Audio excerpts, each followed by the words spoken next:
What's up, Blockheads? I am up here at Orlando Harley-Davidson South with my boy Matt. If you guys, once again, are interested in the bike, hit up Orlando Harley South. Hit up Matt. Matt. So you guys know I have been back and forth with test rides. You guys know I've been considering trading in the FXDR. The last video that you saw was basically me coming in to trade in the FXDR. And you know I've been test riding touring models. So this is the video where I'm going to let you guys know what ended up happening. And let's just go ahead and start it off with the Harley-Davidson Street Glide Special.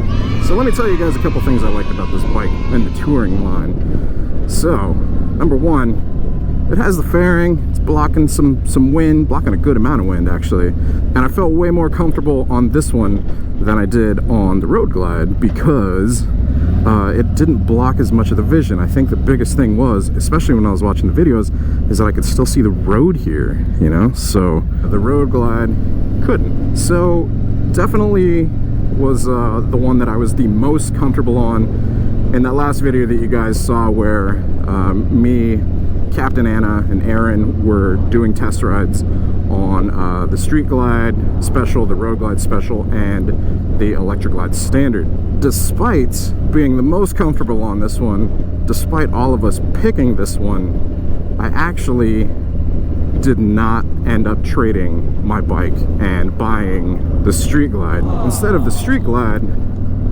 let's talk about the Road Glide Special.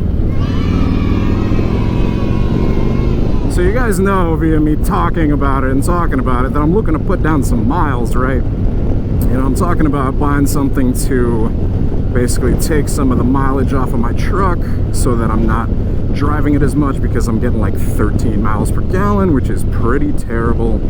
And I'm looking for something to do some distance. So that's why I was looking at a lot of the touring stuff. It makes sense, right? Like something with the fairing, it blocks the wind, something with some storage for all my work equipment. So yeah, it makes sense to go with something that is going to be really great on the wind. And via everybody posting up and talking about the Street Glide versus the Road Glide, everybody said, get going on the highway and get passed by a semi and you'll understand why people crush mileage when they go with the Road Glide. So while it is more up here, there's definitely way more like presence to it up here, and I'm not as comfortable on it, man, like it blocks an absolute ton of the wind, which is amazing, right? So if I'm going to be doing 140 mile days, I would want something that would protect me from the wind the most, right? And I'm not getting buffeting on the helmet versus on the Street Glide. The top of the helmet I was getting some buffeting, and then at certain speeds, you know, I had that thing up at about 80, 90, maybe a little more when I was in Mexico one time. At those speeds you can definitely start feeling it in the bars, whereas this one with the frame mounted front fairing, you're not feeling that in the bars at all. Great perks to this bike.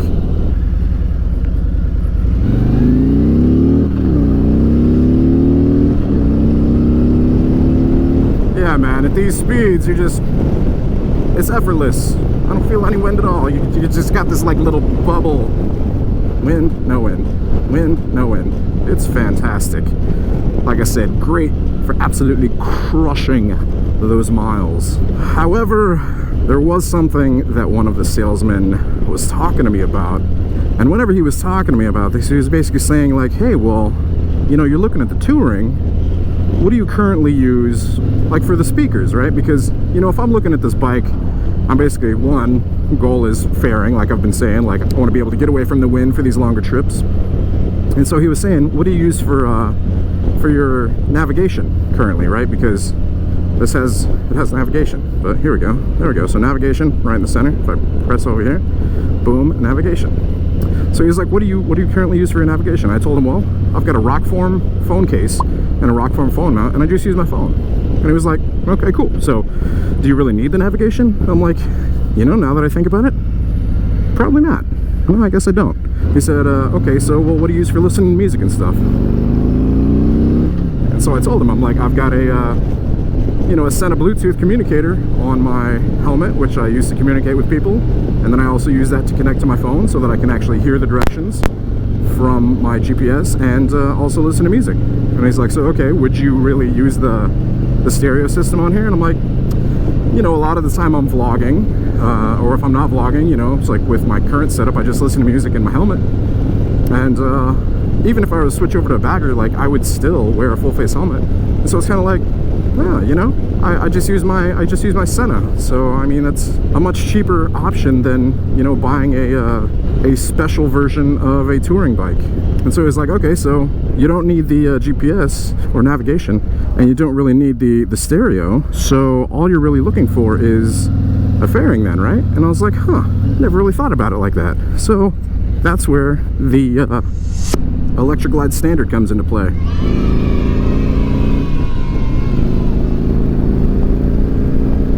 So the Electric Glide Standard, it's got this big old chrome cap. Oh, sorry.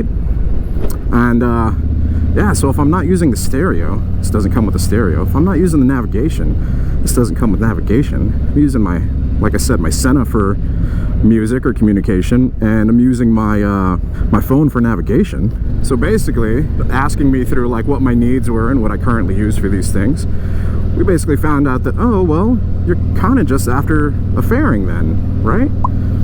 And so, I mean, this is Harley-Davidson's touring line, and it's pretty much a street glide, but same style front fairing, right? Mounted to the bars, so it moves with the bars. It's just stripped down, so you don't get the stereo, you don't get the infotainment. You do still have ABS, you do still have the bags.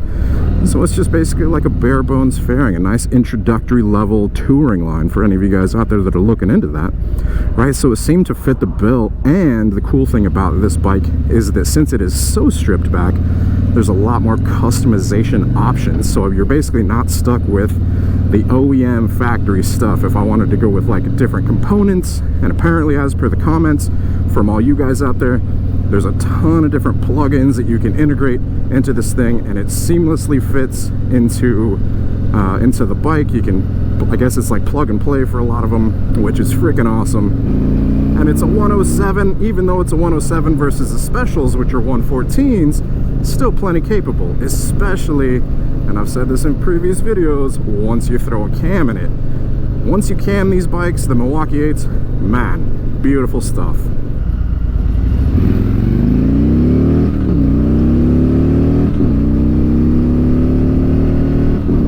Like I said, 107, plenty capable.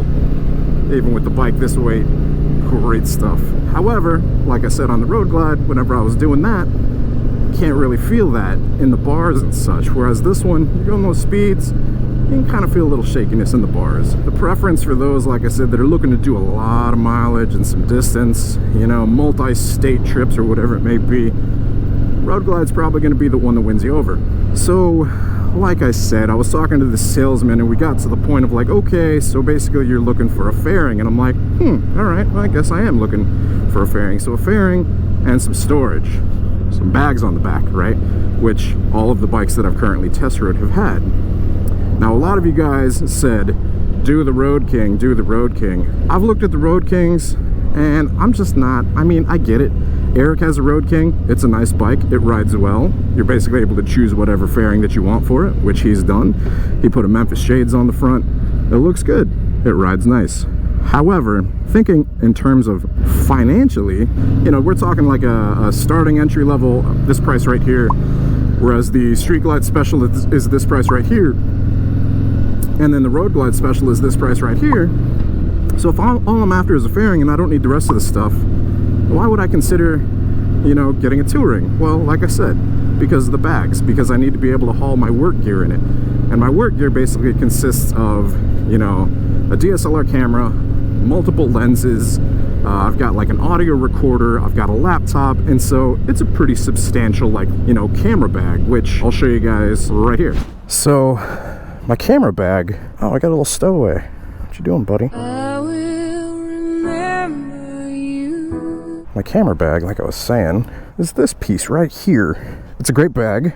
I'm gonna set it down here real quick, let you guys take a look at the layout. It's a little messy right now, but, you know. So this is basically what I use for work. Nicely organized, right? So you got your DSLR. I've got a 16 to 35 millimeter right there. I've got a Rode mic. I've got some extra little tools in here. I've got a 50 millimeter fixed there. I've got a 70 to 200 telephoto under there, a couple extra batteries here, charger, tripods, gimbal, little attachment, laptop right there.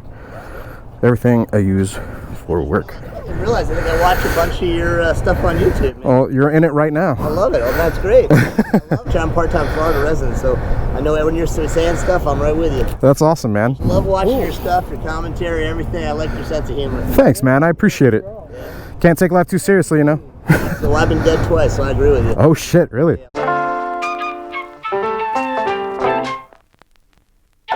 Cool to meet him.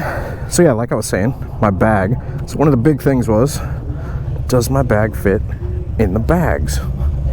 So these two bags are the same size. Those are a little bit shorter. So I go right here. Doesn't fit that way. Don't fit that way.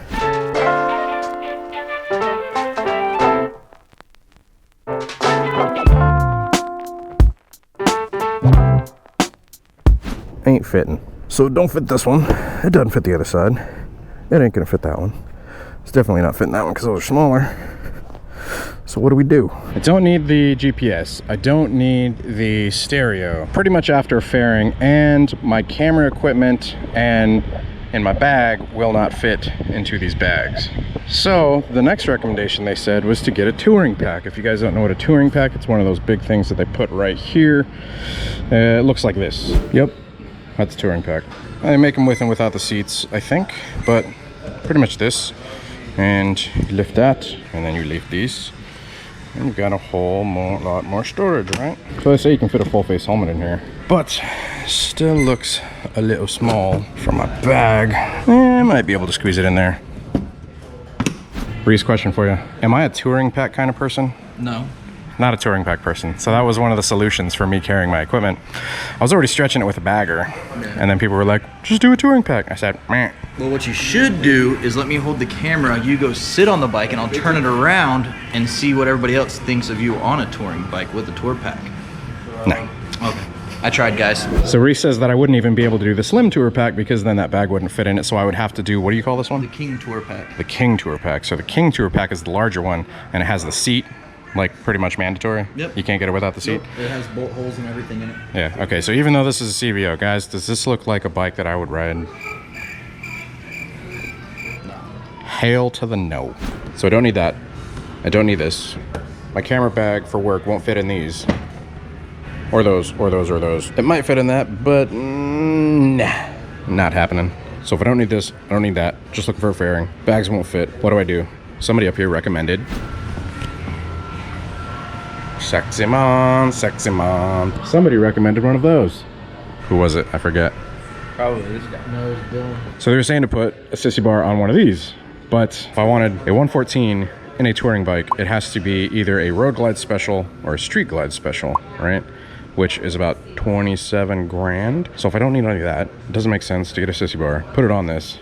Why don't I just downgrade a little bit and save about $10,000 and go to the Softail line? So with the Softail, I can still go to 114, and I can get inverted front forks, dual disc front brakes, ABS, all this stuff. I can put a sissy bar on that, which is gonna, you know, set fine and hold my bag. My bag is weatherproof, so I don't have to worry about that. The only thing I'm losing is the ability to lock something in bags, which I can actually add bags to this platform. The Fat Bob was actually a strong contender in my search. I test rode this thing quite a few times, liked it a lot, had seen some people mod it out. Memphis Shades actually makes a front fairing for it. You can do a headlight conversion to like a round headlight. And so I was like, yep, that's the bike I'm gonna get. Until one of the guys up here said, you know, the Fat Bob only has a 3.6 gallon tank. And if you're gonna be putting some miles on it, why don't you get a bike that's similar that has a 5 gallon tank? And so I said, what bike is that? Well, that bike is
boys and squirrels, we got 2020 Harley-Davidson Softail Low Rider S.